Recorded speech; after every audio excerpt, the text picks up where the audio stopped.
आज हम 10वीं के कुछ आईएमपी प्रश्न हल करते हैं। इसमें प्रश्न है संख्या 6 और 20 का एचसीएफ ज्ञात कीजिए। तो प्रश्न क्रमांक 6 सेट नंबर ए का। तो इसको हल करते हैं अपन। दिया है संख्याएं। अब संख्याएं क्या दी हुई है? 6 और 20। एचसीएफ ज्ञात करना है, और एचसीएफ ज्ञात करना है मतलब महत्तम समवर्तक ज्ञात करना है। तो सबसे पहले महत्तम समवर्तक क्या होता है? 2 या 2 से 6 और 12 से एक ऐसी छोटी संख्या लेना है, ऐसी संख्या आना चाहिए जिसमें 6 से भी भाग चला जाए और 20 से भी चला जाए। तो इसको अपन हल करते हैं। तो सबसे पहले तो 6 का गुणनखंड निकालते हैं। तो 2 गुणित 3, 3 दूनी 6 गुणित 1। 20 का गुणनखंड निकालते हैं अपन। तो 6 का गुणनखंड निकाला, 2 से दिया, 3 दूनी 6, फिर 3 से दिया 1, 2 गुणित 3 गुणित 1। फिर इसी प्रकार 20 का निकालेंगे। 2 से दिया, 10 दूनी 20, फिर 2 से दिया, 5 दूनी 10, फिर 5 से दिया 1। तो 2 गुणित 5। अब इसी प्रकार अब इसका एक उभयनिष्ठ गुणनखंड देखते हैं जो सबसे छोटा है। तो उभयनिष्ठ गुणनखंड कौन सा है? 2 है। तो इस 2 से 6 में भी भाग चला जाएगा और 20 में भी चला जाएगा। ये लिख देंगे आता अभिष्ट हल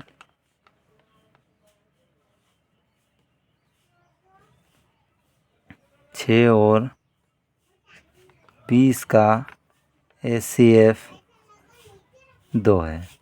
तो इस प्रकार ये हल हो जाता है सवाल। फिर इसी प्रकार इसका और वाला एक अथवा वाला प्रश्न देखते हैं अपन। इसमें अगले वाला प्रश्न पूछा है संख्या 140 को अभाज्य गुणनखंड के गुणनफल के रूप में व्यक्त कीजिए। तो इसको हल कर रहे हैं अपन। ये लिखेंगे तो फिर सबसे पहले दिया है, क्या दिया है? संख्या दी हुई है। और संख्या क्या दी हुई है? 140। क्या ज्ञात करना है इसके? अभाज्य गुणनखंडों के गुणनफल ज्ञात करना है। तो गुणनफल ज्ञात करना है तो सबसे पहले क्या करेंगे? 140 का गुणनखंड करते हैं। तो सबसे पहले छोटी संख्या होती है 2। 2 की टेबल में 14 कितनी बार में आते हैं? 7 बार में। 0 वैसी। फिर 2 से दिया, 2 की टेबल में 7 नहीं आता है, 6 आता है। कितनी बार में आता है? 3 बार में। फिर 7 में 6 जाएगा तो कितना बच जाएगा? 1, और ये 0 कितना जाएगा? 10, 5 दूनी 10। फिर 2 की टेबल में 35 नहीं आते हैं तो 5 की टेबल से देते हैं। 5 से 35, फिर 7 से देते हैं। 7 एक अन्ना 7। तो इस प्रकार अपने को 140 के जो फैक्टर है वो क्या प्राप्त हुआ है? 2 गुणित 2 गुणित 5 गुणित 7। लिख देता आता अभिष्ट हल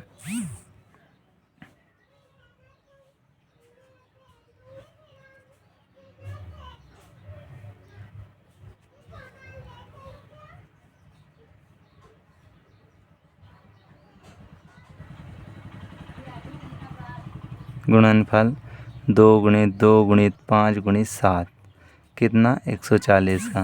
तो 2 कितने बार आ रहा है? 2, 2 की घात 2 लिख सकते हैं। 5 गुणित 7 ये उत्तर हो गया। ये हल हो गया एक सवाल। इसी प्रकार अगला प्रश्न क्रमांक 7वां, इसका अपन हल करते हैं। तो 7वां प्रश्न क्या है अपना? द्विघात बहुपद 3 x की घात 2 धन द्विघात बहुपद 3 x की घात 2 माइनस x माइनस 4 के शून्य ज्ञात कीजिए। तो सबसे पहले लिखेंगे दिया है, और दिया है क्या? दिया है द्विघात बहुपद। और द्विघात बहुपद क्या दिया है? 3 x की घात 2 माइनस x और माइनस 4। क्या करना है? शून्य ज्ञात करना है। शून्य मतलब x का मान अपने को ज्ञात करना है। तो इसके लिए क्या करेंगे अपन? इसका गुणनखंड करेंगे। 3 x की घात 2। अब इसमें क्या दिया है? द्विघात बहुपद 3 x की घात 2 माइनस x माइनस 4। यहाँ 3 दिया हुआ है, यहाँ 4 दिया है। 3 और माइनस 4 का गुणा करेंगे तो कितना जाएगा? माइनस का 12। गुणा करने पर माइनस का 12 आ जाएगा, और घटाने पर कितना लाना है? 1 लाना है। तो इसी प्रकार यदि गुणा करेंगे तो -4 और +3, 4 में 3 घटाएंगे तो -1 और -4 में 3 का गुणा करेंगे तो -4 × 12। तो इसको लिख देंगे 3x⁻2 -4x और धन का 3x और माइनस मानेंगे कितना -12 पर, लेकिन लिखेंगे क्या 4। क्यों? क्योंकि इसका आगे संख्या x⁻2 के आगे संख्या है 3 इसलिए। तो ये -4 वैसे वैसा लिख दिया। अब यहाँ से क्या करेंगे अपन x को कॉमन ले लेंगे तो यहाँ बचेगा 3x, -1 से चले जाएगा तो यहाँ बचेगा 4, धन यहाँ से 1 कॉमन ले लेंगे। 1 का यदि 3x में गुणा करेंगे तो 3x से जाएगा, -1 का 4 में गुणा करेंगे 4 ही जाएगा। तो 3x -4, 3x -4 को कॉमन ले लेते हैं तो क्या बचेगा यहाँ x + 1, x + 1, ये उत्तर हो गया। तो ये लिख देते हैं अपन अतः अभीष्ट हल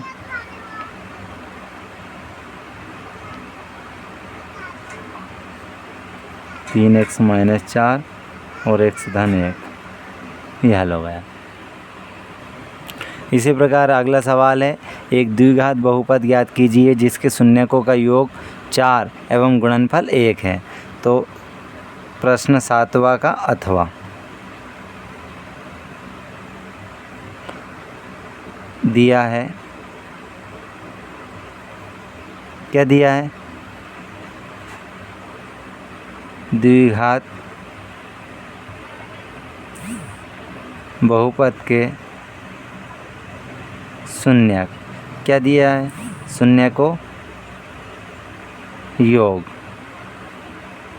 और योगफल मतलब अल्फ़ा + बीटा, और अल्फ़ा + बीटा का मान कितना दिया है 4, तथा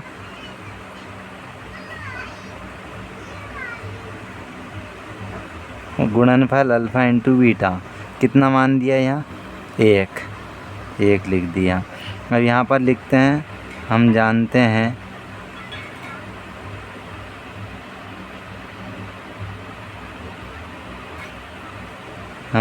हैं कि द्विघात बहुपद, और द्विघात बहुपद क्या होता है? x² - alpha + beta × x + alpha × beta. यहाँ पर x⁻2 लिख दिया, माइनस अल्फ़ा + बीटा का मान कितना है यहाँ 4, और यहाँ लिख दिया अपन ने x प्लस अल्फ़ा × बीटा का मान कितना है यहाँ 1। तो इस प्रकार ये उत्तर हो जाता है हल। लिख दो अतः अभीष्ट हल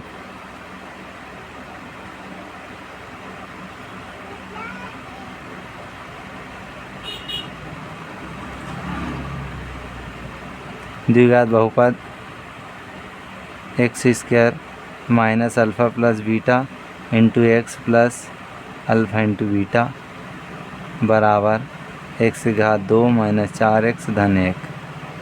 उत्तर हो गया, यह हल हो गया। 8वां सवाल है, निम्नलिखित समीकरण युग्म के लिए a1/a2, b1/b2 और c1/c2 के अनुपात ज्ञात कीजिए और बताइए कि हल संगत है या असंगत। तो इसके लिए अपने सबसे पहले तो लिखेंगे यहाँ दिया है, यहाँ क्या दिया हुआ है? रैखिक समीकरण युग्म, रैखिक समीकरण युग्म।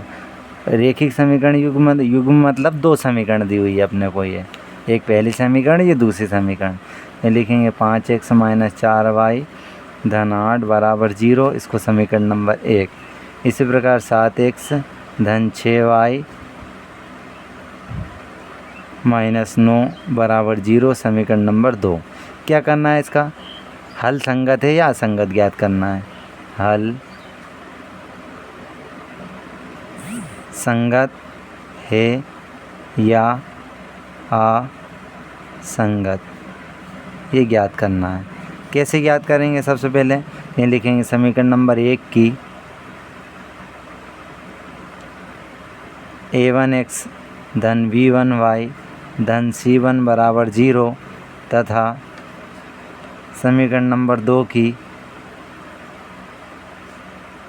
a2x धन b2y धन c2 बराबर 0 से तुलना करने पर तुलना करेंगे अपन। तुलना करी तो A1 का मान 5, B1 का मान -4, C1 का मान 8, इसी प्रकार A2 का मान 7, B2 का मान देखते हैं तो 6, C2 का मान देखते हैं तो -9, ये 9 हो गया है। अब यहाँ पर ये लिखते हैं एक शर्त है, A1/A2 बराबर B1/B2 और बराबर C1/C2 मान रखते हैं अपन। तो 5/7 -4/6 8/-9। तो ये पहले ही मान बराबर नहीं है। ये जब पहला मान बराबर नहीं है, यह शर्त हो जाएगी A1/A2 बराबर नहीं है B1/B2। तो इसको बोलेंगे अपन रेखिक समीकरण का हल संगत है, क्योंकि ये अद्वितीय हल है। अद्वितीय हल है।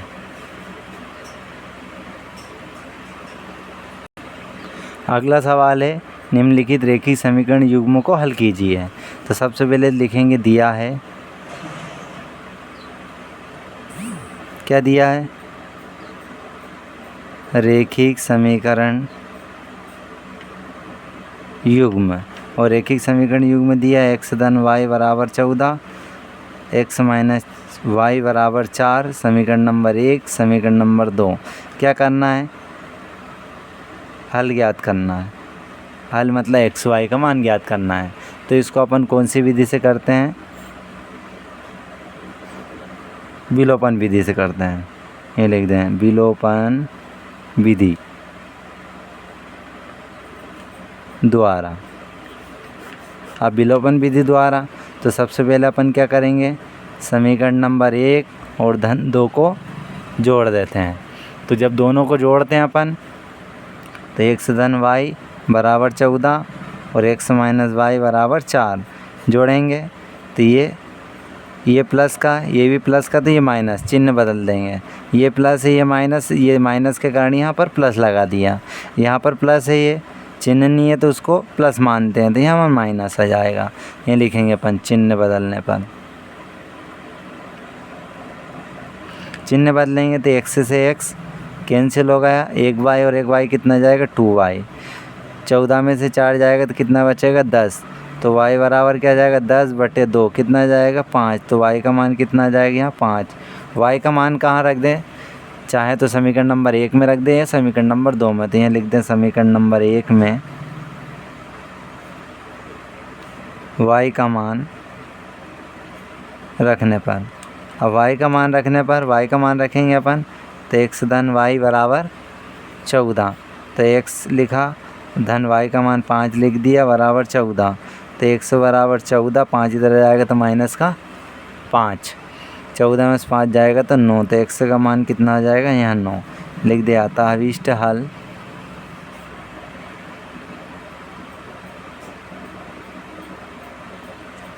x बराबर 9 और y बराबर, x बराबर 9 और y बराबर 5 है। अब उत्तर की जांच करें, उत्तर की जांच। तो उत्तर की जांच में अपन दोनों को यहाँ पर देख लें, यदि x में से y घटाते हैं तो 4 आना चाहिए। तो इसी प्रकार यहाँ पर x माइनस y बराबर कितना है, 4। तो x का मान अपने पास 9 है और y का मान 5 है, बराबर 4। 9 में से 5 गया तो 4 बराबर 4। तो मतलब उत्तर सही है। ये जांच हो गई। दूसरे समीकरण में रख के देखते हैं। तो x धन y दोनों को जोड़ते हैं, 14। तो x धन y बराबर 14। तो x का मान 9 और y का मान 5 बराबर 14। तो 9 5 14 बराबर 14। तो ये भी उत्तर सही है। ये उत्तर की जांच हो गई।